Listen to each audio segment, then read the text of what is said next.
মুসলমান ভাইরা এসেছেন কাছে কিংবা দূরে, আসসালামু আলাইকুম ওয়া রাহমাতুল্লাহি ওয়া বারাকাতুহু। মহান আল্লাহ পাক রাব্বিল আলামিন আমাদেরকে ছয় সালামতে রাখুন।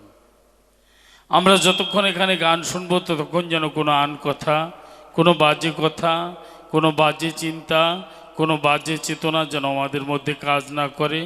মহান স্রষ্টা যেন তার চরণ ছায়ার তলে রাখেন।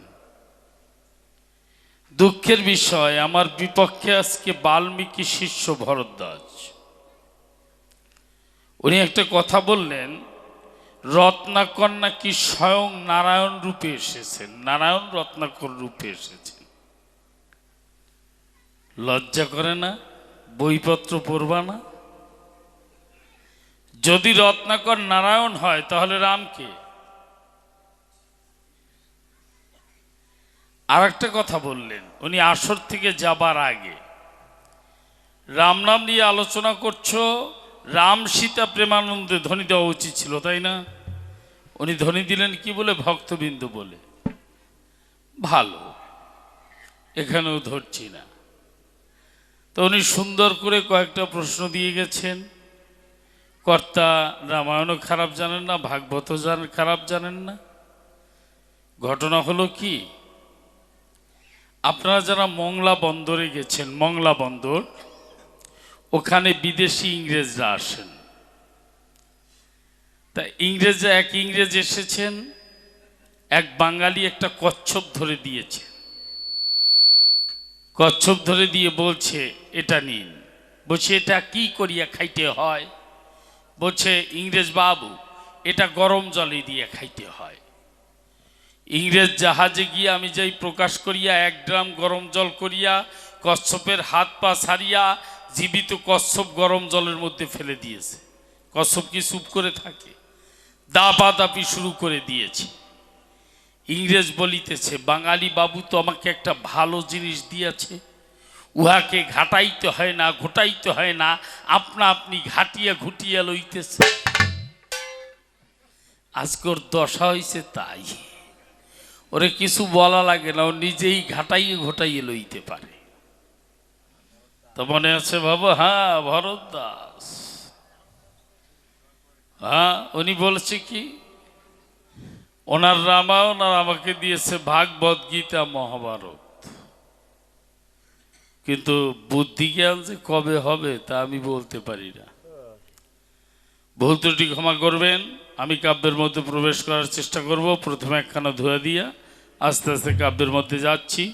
যত রাত্র গভীর হবে আলোচনা তত গভীরে যাবে। আমি আজকে খুব খুশি, ছোট, খুব খুশি। কেননা যদিও শ্রোতা কম কিন্তু মানুষ তো বেশি, এই জন্য খুব খুশি। তাই একটা ধোয়া গান গিয়ে কাব্যের মধ্যে যাচ্ছি, আপনারা আশীর্বাদ করবেন। জয় জয় রাধা গোবিন্দ গিরিধারী বিপুরানন্দে হরি হরি বল।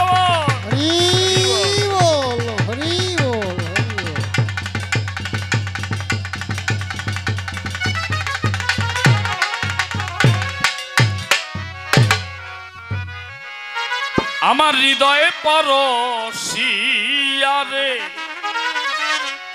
আমার মনটা কেড়ে ও নিয়া রে, কোথায় লুকালে দড় দিয়া।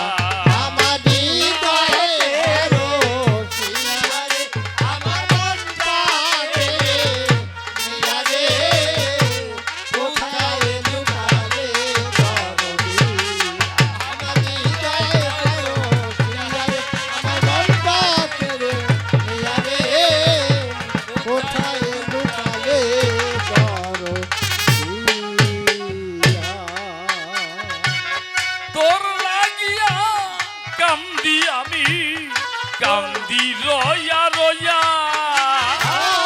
তোর লাগিয়া কান্দি আমি, কান্দি রয়া রয়া।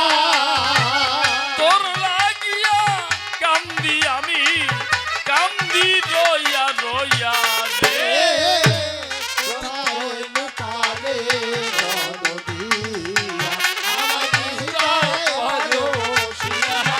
আমার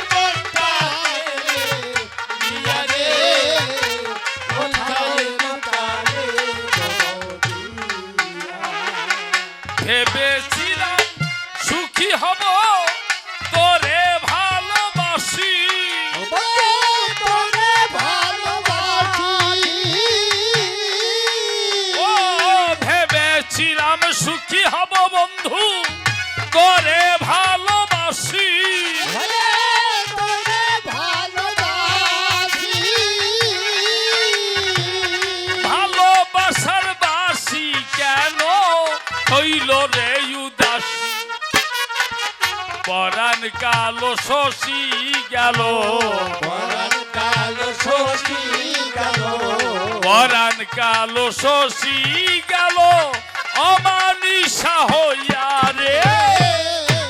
কোথায় লুকালে দ্রৌপদী, আমার হৃদয়ে ভালোবাসিয়া রে, আমার মনটা ছেড়ে দিয়া রে, কোথায় লুকালে দ্রৌপদী।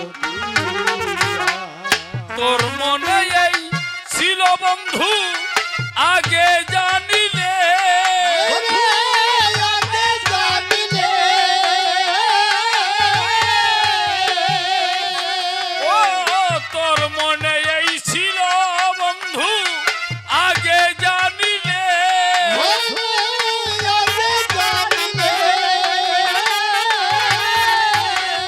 সোনা রঙ্গ ডুবাই দিতাম কালী দহের জলে।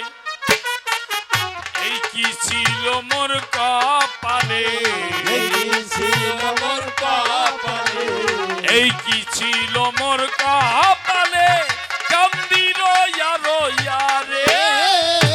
কোথায় লুকালে দ্রৌপদী, আমার হৃদয়ে ভালোবাসিয়া রে, আমার মনটা ছেড়ে দিয়া রে, কোথায় লুকালে দ্রৌপদী।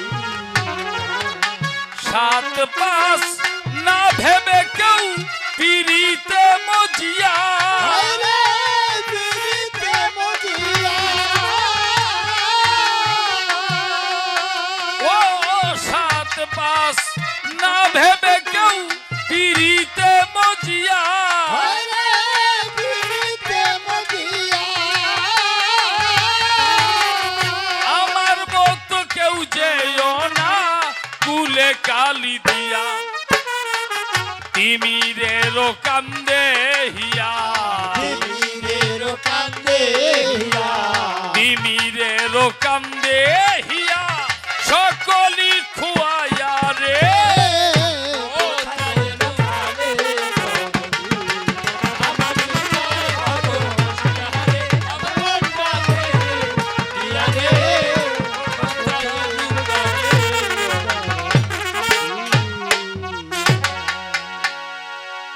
একদা নৈমিষারণ্যে 60,000 মুনি ঋষিগণে বসে মিটিং করছে, এ জগতে কে বড় কি বড়। এক মুনি ঋষি বলছেন, এই মাটিতে যজ্ঞ করি, এই মাটিতে ফসল ফলাই, সবচেয়ে বড় হলো এই মাটি। আর এক মুনি ঋষি বলছে, না তা হয় না। তুমি কি জানো না পৃথিবীর 4 ভাগের 3 ভাগ জল, 1 ভাগ স্থল, তাহলে জল বড়। আর এক মুনি ঋষি বলছেন, জল কি করে বড় হয়? শাস্ত্রে লেখা আছে, তোমাদের দেখা আছে, অগস্ত্য মুনি যিনি 7 সমুদ্রের জল 1 গণ্ডূষে পান করেছিলেন তিনি। শুনে সবার মাথা হলো হেট। তাহলে কি সবচেয়ে বড় অগস্ত্য মুনির পেট? বলছে না, তা কি করে সম্ভব হয়? এই অগস্ত্য মুনি কার ধ্যান করে? কৃষ্ণের ধ্যান। তাহলে কৃষ্ণ বড়। আর এক মুনি ঋষি ডাক দিয়ে বললেন, কৃষ্ণ যদি বড় হবে, অন্তরে দেখো ভেবে, বুঝি না ইহার মানে এই কৃষ্ণ একজন নারী রাধারানীর চরণে দাসখত দিল কেন? তাহলে রাধারানী বড়। আর এক মুনি ঋষি বললেন, রাধারানী যদি বড় হবে, অন্তরে কেন দুঃখ রবে? সে কেন ব্রজের ধুলায় হা কৃষ্ণ বলে গড়াগড়ি দিয়ে কান্না করবে?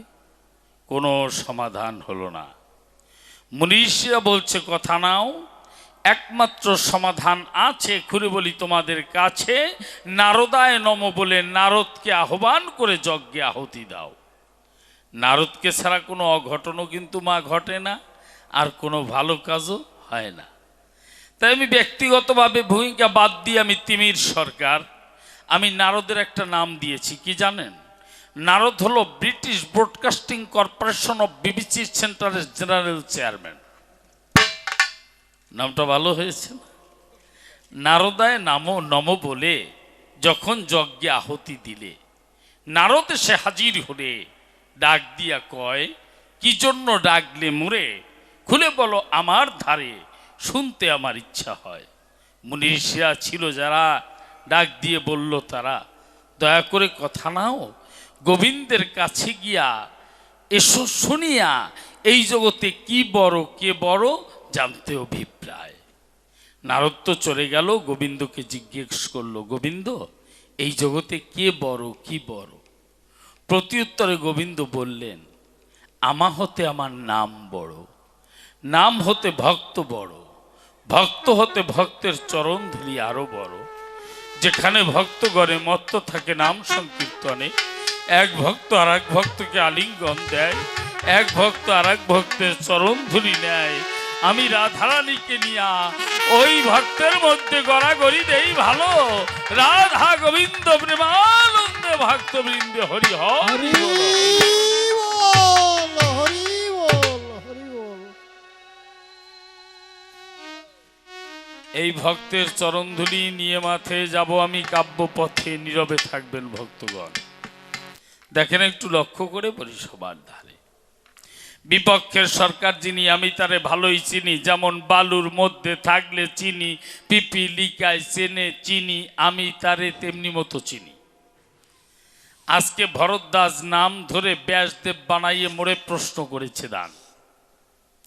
প্রথম তার প্রশ্নখানি সবার মধ্যে ধরবো টানি। উনি বললেন, শুনে হব খুশি, রামায়ণের চেয়ে ভাগবতে কি আছে বেশি? ভাগবতের মধ্যে কতটুক ভাগ এবং কতটুক বধ? ভাগবতের মধ্যে নয়, আগে দেহের মধ্যে যাও। যা আছে বিশ্ব ব্রহ্মাণ্ডে তা আছে দেহে ভাণ্ডে। দেহের মধ্যে 10 ইন্দ্রিয়কে করিয়া ভাগ, আর ষড়রিপুকে করতে হবে বধ। তাহলে বাবু আপনি প্রশ্ন করবেন না যে 6টা রিপুকে বধ করলে মানুষ বাঁচে? তাহলে কি বধ করতে হবে?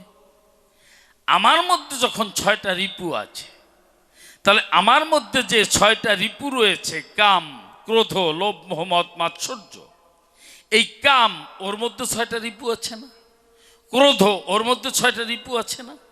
এই 6 জন রিপুর মধ্যে 6 ছক 36টা রিপু আছে। তাই 10 ইন্দ্রিয়কে করিয়া ভাগ, আর ষড়রিপুর মধ্যে 36টা রিপুকে করিলে বধ, তখন এই মানুষই হয়ে যায় ভাগবত। এই মানুষ যাহা বলে তাহাই ভাগবতের সমান হয়। জানেন যত বিজ্ঞদয়। এইবার ডাক দিয়ে বলছে, কথা নেবা? রামায়ণের চেয়ে হব খুশি, ভাগবতে কি আছে বেশি? আপনারা জানেন সবে, তবু তো বলতে হবে, কুরুক্ষেত্র যুদ্ধ শেষ হয়ে যায়। যখন যুদ্ধ শেষ হয়ে গিয়েছে, খুলে বলি সবার কাছে, কালে কালে দেখা যায় অর্জুনের নাতি ছেলে কিন্তু রাজা হয়। নাতি ছেলে হলো রাজা। পরীক্ষিত পেয়ে মজা, হরিণ শিকারে যখন রওনা দেয়, হরিণের পেছনে ছুটতে লাগলো, জল তৃষ্ণা পেয়ে গেল, সৌমিক মুনির আশ্রমে ঢুকলো, জল জল জল জল বলে চিৎকার দেয়। মুনি তো ধ্যানে আছে, আমি বলি সবার কাছে। কোনো মানুষ যদি ধ্যানে থাকে, তার 10 ইন্দ্রিয় ষড়রূপ গুরুমুখী রয়, বাহিরের কোনো কথা কি সে টের পায়? পায় না। এমন সময় পায় না মাপ, পাশে দেখে একটা মরা সাপ। এই মরা সাপটা দেখার পরে দেখেন, ডেল কার্নেগি বলেছেন, এই জগতে বুদ্ধিমানরা সহজে ভুল করে না, কিন্তু কোনো বুদ্ধিমান যদি একবার ভুল করে বসে, এই জগতে সেইটাই সবচেয়ে বড় ভুল হয়ে ধরা পড়ে। মরা সাপটা যখন ছিল, সৌমিক মুনির গলায় ওই মরা সাপটিকে, আমি বলি সবার বাকে, পরীক্ষিত রাজা বানে বিধাইয়া ওই সাপটাকে উঠাইয়া সৌমিক মুনির গলায় জড়িয়ে দিল। বেটা তোমার কি দরকার ছিল? সাপটা যখন জড়িয়ে দিয়েছে, কিছুক্ষণ পরে ওই আশ্রমের ভিতরে সৌমিকের পুত্র শৃঙ্গি এসেছে। শৃঙ্গি এসে দেখতে পায় বাবার গলায় মরা সাপ জড়ানো রয়। কে এই সাপ জড়িয়েছে? সাথে সাথে শৃঙ্গি যিনি অভিশাপ দিলেন, তিনি কি অভিশাপ দিয়েছেন? আমার বাবার গলায় যে মরা সাপ জড়িয়েছে, আমি অভিশাপ দিলাম 7 দিনের মধ্যে বলি সবার সান্নিধ্যে তার তক্ষক দংশনে মরণ হবে হবে হবে। এই জগতে 4টা জিনিস বৃথা যায় না: সতী নারীর চোখের জল, শ্রমিকের গায়ের ঘাম, শহীদের বুকের রক্ত আর মণিবাক্য এ কখনো বৃথা যায় না। আর চারটা জিনিস থাকলে ভাই সংসারে সুখের অভাব নাই। কি কি? কুজা ডোঙ্গা, বেবোধ ভাই, দরজাল মেয়ে মানুষ আর চাইটানো গাই। এই চারটা জিনিস থাকলে সংসারে সুখের অভাব নাই। কথা নেবেন, বেকা তাল গাছ দিয়ে ডোঙ্গা বানাবেন, খোসা দেবেন দক্ষিণ দিক, ও ঘুরে গিয়ে উত্তর দিক গাই খেয়ে শীত হয়ে পড়ে যাবে। আর বেবোধ ভাই, কুজো ডোঙ্গা বেবোধ ভাই, বুদ্ধিমানের ভাই যদি বেবোধ হয় এক জায়গায় গিয়ে ধরা পড়ে অপমানিত হয়, বুদ্ধিমান ভাই ছাড়াতে যায় সেও অপমানিত হয়। দরজাল মাইয়া মানুষ, এইটা একটু কব নাকি মা? দরজাল মাইয়া মানুষ কই একটু। হ্যাঁ, স্বামী স্ত্রী দুজন ছিল, আপনাদের বলছি ভালো, 12 বছর বিয়ে হলো, ছেলে মেয়ে নাই। তা দিয়ে বলি কাব্যের তাল, স্বামী খেওয়াতে গেছে খেপলা জাল। খেপলা জাল চেনেন তো? জাকি জাল। জাকি জাল দিয়ে খেয়াও দিয়েছে, একটা কই মাছ পেয়েছে। গল্পের কই, কম কেন কই, কায়দা করে কই, ওরে সাদের কই, কই গেল কই, সোয়াদ কই, সিলেটের কই। তা স্বামী চিন্তা করছে, আমি আর উনি দুইজন, তাই 12 বছর বিয়ে হয়েছে, ছেলে মেয়ে নাই, আমার আর মাছের দরকার নাই, এই কই মাছ বাড়ি নিয়ে যাব, মাঝখান দিয়ে কেটে উনি অর্ধেক খাবে, আমি অর্ধেক খাবো। বাড়িতে যাবার পরে স্ত্রী চিন্তা করে মনে মনে, স্বামী কই মাছ দিব তোমার থালে, দিতে দিব না গালে। ওই কই মাছ না কাটিয়ে আমি যাই প্রকাশিয়া, উনি ওই আস্ত কই মাছ ভাজিয়া যখন ভাজা দেশে 1.5 হাত, 1.25 হাত কই মাছ 1.5 হাত লম্বা হয়ে গেছে। কি মা, কই মাছ ভাজা দিলে একটু লম্বা হয়ে যায়? ওরে তোমাদেরটা হয় না, আমার গল্পেরটা হয়, 1.5 হাত লম্বা হয়ে যায়। যখনই ভাজা দিল, ভাজিয়া আস্তে স্বামীকে পাজাল প্রদীপ দিয়া, পীড়ার পরে বসতে দিয়া, একেবারে আঁচল টানিয়া প্রণাম করে আস্ত কই মাছ দিয়ে স্বামীকে ভোজন করতে দিয়েছে। স্বামী মনে মনে করে, ভাবো না এরকম স্ত্রী যেন জন্মে জন্মে পাই, কোনোদিন হারাই না। আস্ত কই মাছ দিয়েছে, ওই কই মাছ দিয়ে স্ত্রী গমটা দিয়ে বসে আছে। স্বামী তো জল ছিটাই, আমি যাই প্রকাশিয়া, বেয়াই মশাই ঘুম কি কম হয়ে গেছিল নাকি বেয়াই মশাই? ইনি কিন্তু আমার বেয়াই হয়, সম্পর্কে বিয়েই হয়। বাবু আমাদের বাড়ি, আমি টিভি সরকারে বলছি, বাগেরহাট জেলা শীতলমারি থানা চরকচুরি গ্রাম, খালি ঘের আর ঘের। এই যে ফলতিটা বটতেলা মাছ কিনতে যান না আপনারা, ওই আমাদের ঘেরের মাছ, আমাদের অঞ্চলের। তা ওর মধ্যে আছে ধান বলি সভা বিদ্যমান, ইঁদুরে কাইটা সমান করে দিছে। পাবনা গান করতে গিয়েছি, এক ভদ্রলোকের অনেকগুলো বিড়াল আছে। তা বলছে, আপনি একটা বিড়ালির বাচ্চা নিয়ে যান, এতে ভালো ইঁদুর ধরে। বিড়ালের বাচ্চা এনেছি, মানুষ করেছি, বিড়ালিটা গাভিন হয়েছে, ও বাচ্চা দেবে। তা আমার বাড়ির পাশে ওনার বাড়ি, আমার ঘরে বিড়াল না বিয়াইয়া ওনার ঘরে যাইয়ে বিয়েছে। সেই দিন থেকে উনি আমার বিয়াই। আর না ঘুমায়, আবার ঘুম আসবে নাকি বিয়ে? এখন যখন দিয়েছে, স্বামী আসতে চিন্তা করে, আহারে মনের বাবু, আজ তো কই মাছ খাবো। যেই কই মাছ খাওয়ার জন্য ভাঙতে গিয়ে ফিঙ্গারিং করতে গেছে, ডাইনবারের ঘোমটা টেনে দিয়া স্ত্রী বলতেছে, শুনছি লোকে কয় স্বামীর পাতের কই মাছ খেলে নাকি ছেলে মেয়ে হয়। তা চিন্তা করে যে যা 12 বছরে আমি পারলাম না, তাই যদি কই মাছে পারে তা তো ভালো। তা স্বামীর পাতেরটা খেতে হবে, সবটুক তো আর না। 1 ফিট আমি খেয়ে যাই, অন্তত আর 1 ফিট ওর জন্য থাকুক। আবার যেই ভাঙতে গেছে, বউ এই পাশের গোমটা টাইনে দিয়ে কয়, ওই পাড়ার ওই রাঙ্গার দিক কয়, ভাঙ্গা চোরা খাইলে নাকি কানা খোরা হয়। কাইনে দিলি থালে, দিতি দিলি না গালে, জম্মের গেলা গেল। এই হচ্ছে 10 চাইলে মাইয়ে মানুষ। আর চাইটানো গাইছেনো, 5 কেজি দুধ হয়, 1 টান বাকি আছে, দোয়ান ফেরায় শেষ। আস্তে লক্ষ্মী গাই ঠ্যাং জাগাইয়ে ঠান্ডা বালতি ঢালা সারা, এই চারটা জিনিস থাকলে সুখ নাই। এইবার মুনি যখন বাক্য দিল, সৌমিক মুনি ধ্যান ভেঙেছে। ধ্যান ভাঙ্গিয়া শৃঙ্গীকে বলছে, পুত্র দিয়ে বলি কাব্যের সূত্র করি মানা, তুই এই অভিশাপ ফিরিয়ে নে, অভিশাপ দিস না। কেননা এই কাজ পরীক্ষিত রাজা করেছে। যে রাজ্যের রাজা ভালো থাকে না, ওই রাজ্যের প্রজারাও সুখে থাকে না। যে রাজ্যের নেতা ভালো, সে রাজ্যের প্রজারাও ভালো। বলছে হবে না, আমি অভিশাপ দিয়েছি, ফেরত হবে না। সৌমিক মুনি ধ্যান ভেঙে ফেললো, দৌড়ে চলে গেল। ডাক দিয়ে পরীক্ষিতকে বলল, পরীক্ষিত খুলে বলি, তোমার কাছে আমার পুত্র তোমাকে অভিশাপ দিয়েছে, মাত্র 7 দিনের মধ্যে তোমার তক্ষক দংশনে মরণ হবে। এই কথা শুনিয়া পরীক্ষিত রাজা দিল হাসিয়া, বলছে মরণের খবর শুনছো আর তুমি হাসছো। পরীক্ষিত রাজা ডাক দিয়ে বলছে, মুনিরে, এই জগতে আসার একটা সিরিয়াল আছে, যাওয়ার কোনো সিরিয়াল নাই।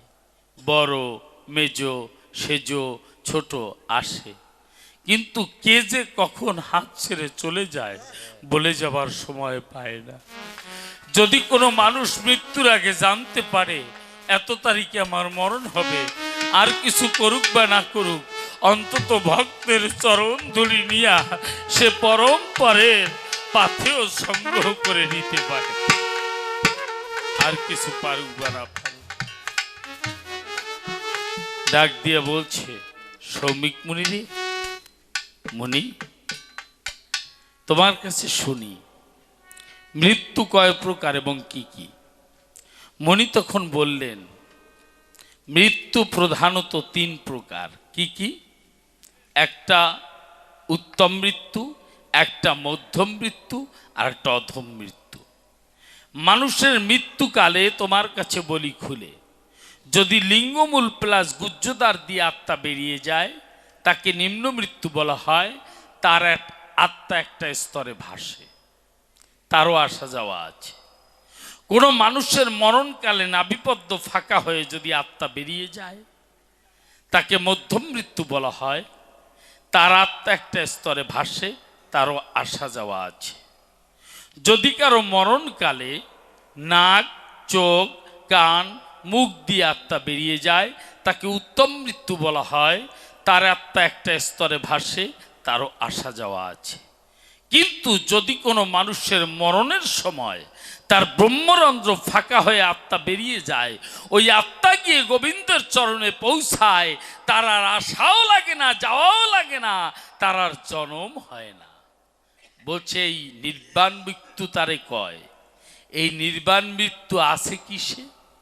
বলছে যে গ্রন্থের ভিতরে শান্ত, দাস্য, সখ্য, বাৎসল্য, মধুর 5টা প্রেম আছে, এই গ্রন্থ যদি কথা নিন কাউকে শোনানো হয় পাঠ করিয়ে 7 দিন, তাহলে তার নির্বাণ মুক্তি হবেই হবে। ব্রহ্মরন্ধ্র ফেটে আত্মা গোবিন্দের চরণে যাবে। ঠিক আছে, আনো গ্রন্থ। একজন মুনি ছাড়া ওইখানে 60,000 মুনি ঋষিদের মধ্যে আর সবাই আছে। কে নাই? শুধু একজন নাই, সে সুখদেব। আর সবাই আছে। ব্যাসদেবের পুত্র সুখদেব নাই। আনা হলো গ্রন্থ, আনা হলো আদি পুরাণ, তার মধ্যে পঞ্চপ্রেম নাই। আনা হলো আদি আদি পুরাণ, তার মধ্যে নাই। আনা হলো আদি মহাপুরাণ, তার মধ্যে নাই। আনা হলো সৃষ্টিতত্ত্ব পুরাণ, তার মধ্যে নাই। আনা হলো শিব পুরাণ, তার মধ্যে নাই। আনা হলো শিবলিঙ্গ পুরাণ, তার মধ্যে নাই। আনা হলো দ্বাদশলিঙ্গ পুরাণ, তার মধ্যে নাই। আনা হলো নারদের লেখা 3খান গ্রন্থ, একখানা লক্ষ্মীবিলাস, একখানা নারদীয় লক্ষ্মীবিলাস, একখানা বৃহৎ নারদীয় লক্ষ্মীবিলাস, তার মধ্যে নাই। আনা হলো গরুর পুরাণ, তার মধ্যে নাই। আনা হলো মহাবিষ্ণু পুরাণ, তার মধ্যে নাই। আনা হলো বিষ্ণু পুরাণ, তার মধ্যে নাই। আনা হলো ব্রহ্মপুরাণ, তার মধ্যে নাই। আনা হলো মহাব্রহ্ম পুরাণ, তার মধ্যে নাই। আনা হলো ব্রহ্মবৈবর্ত পুরাণ, তার মধ্যে পঞ্চপ্রেম নাই। এইবার আনা হলো ওনার লেখা ওনার গুরুদেবের লেখা বাল্মীকির লেখা রামায়ণ। এইটা পাওয়ার পরে সবাই একটু শান্ত হলো। তখন রামায়ণে কি আছে? শান্ত প্রেম আছে। রামচন্দ্র শান্ত হয়ে গুরুর পাশে বসে সব কথা শুনছে। দাস্যপ্রেম, দাস্যপ্রেমে হনুমান, এই প্রেম এর মধ্যে আছে। সখ্য প্রেম এটা রামায়ণে আছে। রামচন্দ্র যিনি গুহক চণ্ডালের সাথে আলিঙ্গন দিয়েছিলেন তিনি। বাৎসল্য প্রেম রামায়ণে আছে। কর্দমাক্ত পথে দশরথ যখন যায় হেঁটে, পেছনে প্রভু রামচন্দ্র বাবার পাদুকা মাথায় নিয়ে হাঁটছে, বাৎসল্য প্রেম আছে। কিন্তু যেটা সবচেয়ে আসল প্রেম, মধুর প্রেম, বাবু, মধু খালিও সেবা করা যায়, ওষুধেও সেবা করা যায়। এই মধুর প্রেম যখন একান্তে একান্তে কামতে কামতে কামতা প্রেম হয়, তখন কিন্তু মানুষে মানুষে অভেদ হয়ে যায়। এই মধুর বা কামতা প্রেম এইটা কিন্তু রামায়ণের মধ্যে নাই। এই কারণে রামায়ণ চান্স পায় নাই। এমন সময় সুখদেব যিনি আসিয়া বললেন, তিনি মা ভয় নাই। আমার বাবা ব্যাসদেবের লেখা আছে, খুলে বলি তোমাদের কাছে। আমার বাবার লেখনির ভিতরে সেই ভাগবতের মধ্যে 5টা প্রেম আছে। ব্যাসাসন দেওয়া হলো, সুখদেব সেখানে বসে ভাগবত পাঠ শুরু করলেন, আর ওখানে বসে পরীক্ষিত রাজা শুনতে লাগলেন। 6 দিন হয়ে গেছে, খুলে বলি ভক্তের কাছে, 6টা দিন হয়ে গেছে। 6 দিন হয়ে গেছে, 1 দিন মাত্র বাকি আছে। ঠিক এমনই সময় ওইখানে পরীক্ষিত যিনি কথা বলে উঠলেন, তিনি ডাক দিয়ে বলছে যে, সুখদেব, আমাকে 1 দিনের সময় দেওয়া যায়? বলছে কেন? যে আমি এই 6 দিনে বুঝলাম এই শশাগড়া পৃথিবী এসব কিছু আমার না। আমি এসেছি একা, যাব একা, সঙ্গে কেউ যাবে না। এটা মায়ার জগৎ, এটা মায়ার জগৎ। তা আমি তো চলে যাব। পারঘাটাতে গিয়ে যখন দাঁড়াবো, গোবিন্দ ডাক দিয়ে জিজ্ঞেস করবে, তোমার কাছে কি পারের করি আছে? আমি বলবো, আমার ধন আছে, সম্পদ আছে, ঐশ্বর্য আছে, রাজ্য আছে, রাজকোষ আছে। বলছে, ও সব কিছু নয়। তুমি কি ভক্ত হয়ে কোনোদিন ভক্তকে আলিঙ্গন দিয়েছ? তুমি কি ভক্ত হয়ে কোনোদিন ভক্তের চরণ ধুলি নিয়েছ? তাহলে সেই ধুলি দাও। তোমাকে ধুলির গুণে রাধা নামের বাধা মুরাইয়া পার হতেও পারে, পার করে দেই ভালো। রাধা গোবিন্দ প্রেমানন্দে হরি হরি বল।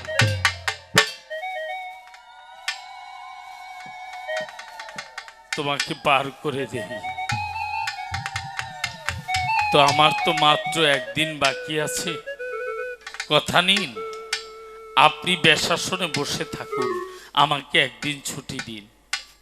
1 দিন যখন ছুটি দিয়েছে, ওই দিন রাজ্যের সমস্ত ভক্তদের নিমন্ত্রণ করে পরীক্ষিত রাজা যিনি প্রত্যেক ভক্তের চরণের কাছে যায় আর চোখের জল দিয়ে চরণ ধোয়ায়, আর ডাক দিয়ে বলে, তোমরা আমাকে আশীর্বাদ করো, আমার যেন গোবিন্দের চরণে নির্বাণ মুক্তি হয়ে ওই চরণে আমার যেন ঠাঁই হয়। সমস্ত ভক্তের চরণ ধোয়ালো, ভক্তদের আশীর্বাদ নিল, ভক্তদের প্রসাদ দিল, প্রসাদ নিল। নিয়ে যাবার পরে বলি সবার ধারে এইবার পরীক্ষিত বসেছে। 1 দণ্ড বাকি আছে, করি বর্ণনা। পরীক্ষিতের প্রাণ যাচ্ছে না। এমন সময় সুখদেব যিনি বাবা ব্যাসদেবের দিকে তাকাচ্ছেন, তিনি ব্যাসদেব বলছে, মা ভয় নাই। বাবা সুখদেব, ভয় নাই। আমার একটা কথা মনে পড়ে গেছে, কি? আমি ছোটবেলায় যখন আমি সাধনায় গিয়েছিলাম, করি বর্ণনা, সাধনায় আমার মন বসে না। এমন সময় আমার মাথার উপরে ঠন করে একটা বীজ পড়লো। বীজটা নেড়েছিলাম, হাতে নাড়াচাড়া করছি, একটা নারী কণ্ঠ ভেসে এলো, ডাক দিয়ে বলছে, আমি মা সরস্বতী বলছি। হে ব্যাসদেব, কথা নাও। তুমি যেখানে সাধনায় বসে আছো, পাশে এই বদ্রিকার বীজটা লাগাও। ওটা হচ্ছে বড়ইর বীজ, বুঝেছো? বড়ই মানে বদ্রিকা, ভালো বাংলা বদ্রিকা। আর একটা বাংলা হচ্ছে কুল। কুল মানে নদীর কুল, কুল মানে জাতিকুল, কুল মানে বড়ই। এইটা তুমি এখানে লাগাও। এটা অঙ্কুরোদ্গম হবে, তুমি ব্যাসদেব তোমার সাধনা অঙ্কুরোদ্গম হবে। এটা বড় হবে, তোমার সাধনাও বড় হবে। এই গাছে ফুল আসবে, বড়ই গাছে ফুল আসবে, তোমারও সাধনায় ফুল আসবে। এটায় ফল হবে, তোমারও সাধনায় ফল হবে। এটা পেকে যাবে, তোমারও সাধনা পেকে যাবে। তবে কথা নিও, যেখানে তুমি এই বদ্রিকা গাছটা লাগাবে, এইখানে একটা আশ্রম হবে, তার নাম রাখিও বদ্রিকাশ্রম। এই জন্য আপনারা যারা যাবেন ঘুরে আসবেন বদ্রিকা আশ্রমে। আর একটা কথা শোনো, আমার পূজায় যতদিন পর্যন্ত আমি সরস্বতী, আমার পূজায় যতদিন পর্যন্ত ভক্তরা কুল না দেবে ততদিন করি মানা, কেউ যেন কোনো ভক্ত কুল সেবা করে না, মানে বড়ই না খায়। এটা একটা ভালো কথা আছে না? এই জন্য সরস্বতী পূজার আগে শাস্ত্রীয় বিধান মোতাবেক বড়ই খাওয়া আমাদের নিষেধ। আর একটা কথা আছে কি, একদিন সুখদেব বসে থাকবে, আর পরীক্ষিত রাজার প্রাণ ত্যাগ হবে না। এদিন কথা নিও, আমার কাছে একটা কুল চেয়েও, আমি পরীক্ষিত রাজাকে কুল দেব। ব্যাসদেব যিনি দুহাত তুলে মাকে বলছে, মা একটা কুল দাও, কথা ছিল না? সাথে সাথে কুল দিয়েছে। ব্যাসদেব কুলটা ধরে সুখদেবকে দিয়েছে, সুখদেব কুলটা ধরে পরীক্ষিতকে দিয়েছে। পরীক্ষিত কুলে যখন কামড় দিয়েছে, দেখতে পায় ওর মধ্যে সূক্ষ্ম একটা কীট রয়। ডাক দিয়ে কীটকে বলছে, হে কীট, তোকে আমি ভগবান গোবিন্দের দোহাই দিচ্ছি, রাধা গোবিন্দের দোহাই দিচ্ছি, তোকে আমি ভাগবতের দোহাই দিচ্ছি, কীট তুই কথা নিবি? আমি তোকে মস্তকে ধরব, তুই তক্ষক হয়ে আমার মস্তকে আঘাত করবি, যেন আমার নির্বাণ মুক্তি হয়, ব্রহ্মরন্ধ্র ফেরে আত্মা গোবিন্দের চরণে পৌঁছে যায়। যেই ভাগবতের দোহাই দিল, রাধা গোবিন্দের দোহাই দিল, কুলটাকে মস্তকে ধরলো, ওই কীটটা সাথে সাথে তক্ষক হয়ে পরীক্ষিতের মস্তকে আঘাত করলো। পরীক্ষিতের ব্রহ্মরন্ধ্র ফিরে নির্বাণ মুক্তি পেয়ে আত্মা গোবিন্দের চরণে পেয়ে মুক্তি পেয়ে গেল। ভাগবত প্রেমানন্দে ভক্তবৃন্দে একবার হরি হরি হরি বল, হরি বল।